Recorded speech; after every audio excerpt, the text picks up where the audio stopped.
Hello, America. They're very excited. Hard to get tickets to this show. Tonight is a very special night. It's our first ever quiz show, and it will be our last ever quiz show on this program. We're calling it The Final Exam. We're going to put some of our ultimate viewers. How many people have watched every single episode of this? Wow. Lee, what the hell's wrong with you? I mean, really, what's going on? Yeah, you're busy. Yeah, I make time for it every day, pal. Yeah, whatever. We're not talking to Lee. We're putting the audience to the test to see how much they have learned from watching this show over the last 2.5 years. Now, we invite you to play along. We actually have some questions just for you during the hour. And I'm actually going to be put to the test as well. My staff has not told me a word about this show. I have no idea what the questions are. As the audience will testify, I barely could figure out how the button worked, and there's only one to buzz in, so it's not going to go well for me. We brought in a special, I was going to say co-host, but he's really the host tonight. Gbfe, he hosts Red Eye here at Fox News at 3 a.m. Eastern.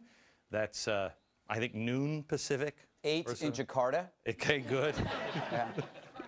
Yeah. Anyway, so he's going to take the show here, but I do want to go over some of the answers for some of the questions that you might have seen in the promo that we've aired when we asked you to write in for tickets, and these are really easy. Spooky Dude, who is Spooky Dude?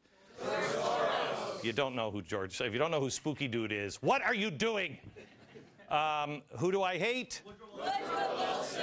Okay. Who do I love? George Washington. Oh, okay. I thought it was Van Jones or Tanya. Tanya would have been good. I thought you loved me. I really don't even know who you are. Here. Kill me. All right. So Greg is here, and he's going to take the show. And where do we start? Well, I just want to point out, when you use this buzzer, when you hit the buzzer, you actually shock a liberal. We have them out. We have them outside in a tank. Just wanted to set that up.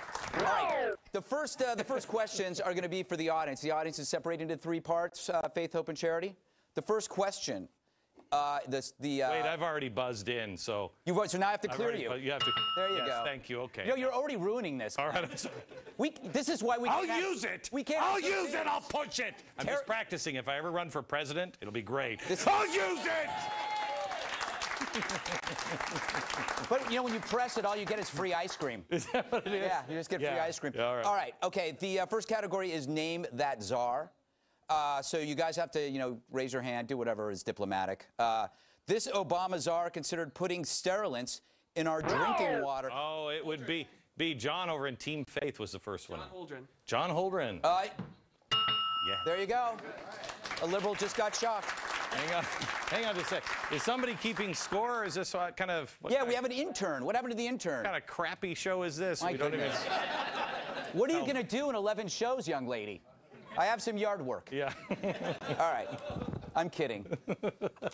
Second. You don't have a yard. I don't have a yard. I live in New York. Yeah. I don't even have a bed. I sleep under a tarp. All right. Second, under Name That Czar, the Obama czar wanted to put a ban on conspiracy theories. Which one was it? I think it was a tie, quite honestly. It was, yeah. All right, we should point out, you shouldn't yell it out until Glenn rings the bell, right? Yeah. Because then we'll throw you out into the street. And you'll live in the tarp. With me. Greg. Which is actually a lot of fun. We're under an overpass. I know how to cook over a garbage can. Okay. Third question from Name That Czar. This Obama czar kind of agrees with Mao that political power comes at the barrel. Ron Bloom. Bill. Nice, nice. Oh, Ron Bloom. Wow. Isn't that the guy who went from car to car? Isn't he the guy who went to he was living in his car for a while, and he went to GM, right? Didn't he the only time he'd ever spent at a car manufacturing plant was when he spent the night in his car at GM? But isn't that's a learning experience? It is. It is. It is. You know, he can design the seats so they can recline all the way back. He knows those things. I only sleep in other people's cars. Anyway, next question. You ready? Hold on just a second. Hang on just a second. That was, I was just being told. You just failed your own quiz. I did. Did anybody have Brian Dietz? No. Should have kept your mouth shut. We looked like geniuses a few minutes ago, Tiffany. All right. Let's go. All right. Next question, name that czar. This Obama czar believes white people need to step down so someone else can have power. Yes. Mark Lloyd. Mark Lloyd. The answer is Mark Lloyd. Yes. See how I did that? I'm learning. Yes. Took me a while. I'm slow. All If right. somebody gets it wrong, can you say it like Alex Trebek and say, ooh, sorry. Yes. Sorry. Very disappointed. Yes, sorry. I hate it when he shaved his mustache. Not the same. All right, next question. Too much information about Greg. Not enough, I'm afraid. Name that czar. Next question. This czar was appointed by Glenn to counter one of Obama's ridiculous czars. I have no idea. You in the very back. Brian Sack. No. No, we go over here. The Office of Misinformation, Stu Bergier. Yep. Ooh, In close. address, Lyndon Douglas. Close. Should I give it to him? Disinformation? Stu? Oh, yeah. I'll give it to him. Yeah. I mean, to be that close, yeah. Well, he says he's watched everyone. If he would have called him Scott, I would have given it to you. He watches every one of your shows, Glenn. He's got to know everything. You're a disgrace. Okay. Last one. By the way, Stu looks good in that one. Yeah, I missed that. I got to look over there. I forgot that was going on. All right, name that czar. Final question. What was the name of the disinformation czar that Stu was mocking? Tough one. Anita Dunn. No, not Adina. No, not Adina Dunn. Yes, John. Lyndon Douglas. Linda Douglas? He's correct, but you didn't hit your little buzzer, so I didn't do the buzzer. Oh, there we go. Yeah, Linda Douglas is correct. I didn't remember that at all. Way to screw it up, But Glenn. she looks just like Stu, doesn't she? Adorable. My staff told me, so we have produced more material on this program than a lot of shows produce, in several years. And my staff told me, they said, I bet you've forgotten half of the stuff that we've produced. I wouldn't have remembered her. It's amazing, but we have to move on, Glenn. Okay. You can share your thoughts with them later after the show, but we're on TV. Okay. Okay. When I take over the 5 p.m., things are going to be different. All right. The next category is finish that sound bite. You shouldn't laugh that hard about that. Audience participation again. So you got to finish the quote. So Obama said this. Under my plan. Right here, first one up. Energy prices will necessarily skyrocket. Close. Under I'll my give it to him. plan. It's electricity rates would Of a necessarily cap and trade skyrocket. system. So that's close. Electricity rates would necessarily skyrocket. Yes. There you go. And hey, who's gotten their bill lately? It's happening. That's why you got to squat, Glenn. I just live in other people's homes. I don't pay any bills. All right, second, Maxine Waters. Here's what she said. Complete it. And guess what this liberal would be all about? Love this. Right here. About socializing companies? I think we had Janice over here. Taking over. Not take over, I just have to, I have to do that. You have to buzz? Yeah, it could have gone on for hours. Yeah. You don't know. You don't know. Yeah, go ahead, Lee. Now all of a sudden you're paying attention. Nationalizing, taking over? I think we've tried one. I think we got to just let her. Here it is. Here it is. This is a great one. and guess what this liberal would be all about? I love this liberal will be all about socializing. Would be about. Yes. Oh boy. Come basically on, look at her and laugh. taking over. Laugh. And the government There he is. running all of your companies. And she is too. Yeah. There it is.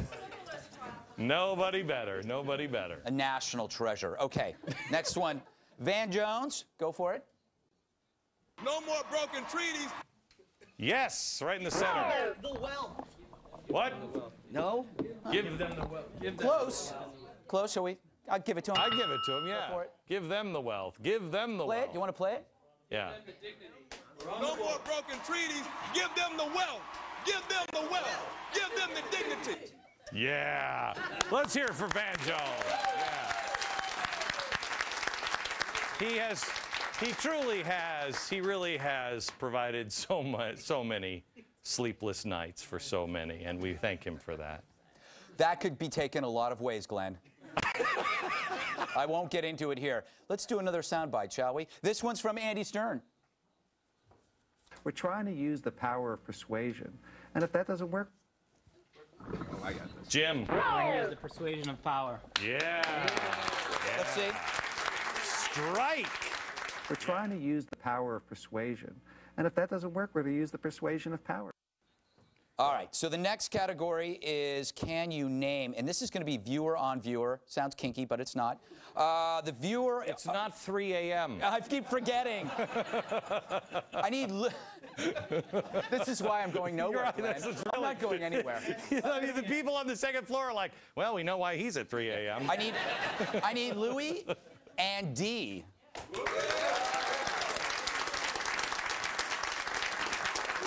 Now, can we find out a little bit of something about them? Would you like to know something about them? I would. Dee, tell us something. Well, I'm from Philadelphia. Sorry for that. I'm a wife, a mom. Good. I was an attorney in a former life. Sorry for that, too. Me too.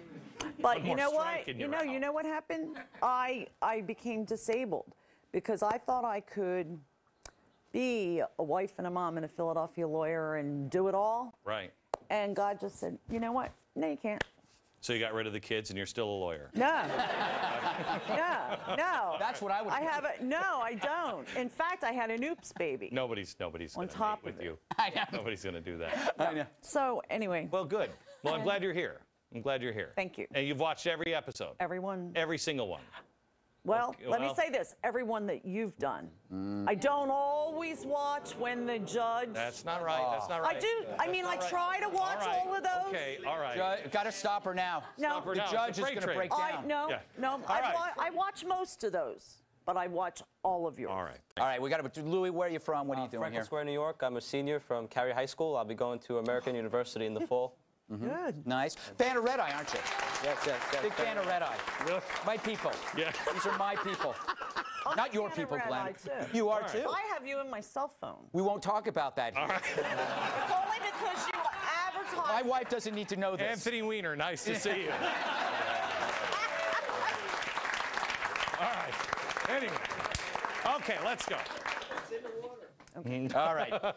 The categories, can you name the only person to call Glenn's red phone? All right, Louis, what is it? It was a viewer who called in and saw the number on the back of the phone. That is correct. Well done. Yes.